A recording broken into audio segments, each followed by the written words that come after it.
এই যে একটা ডিম ভাজতে হলে কত ধাপ, এগুলো আমি শিখে কি করব?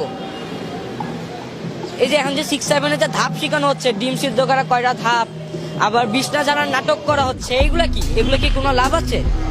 আমরা নাটক করে কি করবো? আমি তো এমনি বিছনা ছাড়তে পারি, এটা আবার স্কুলে নাটক করে দেখাতে হবে কেন?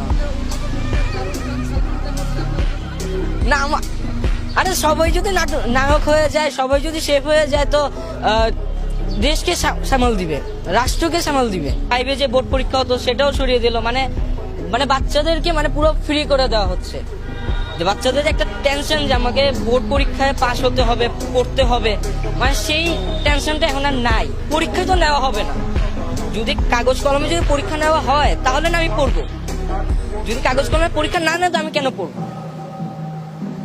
পড়বো? আমরা যে হাতে কলমে একটা নৌকা এঁকে দিলাম বা কাগজ কলমে কাটলাম, আমাদের মধ্যে এটা কি শিখা হচ্ছে? কিছুই না।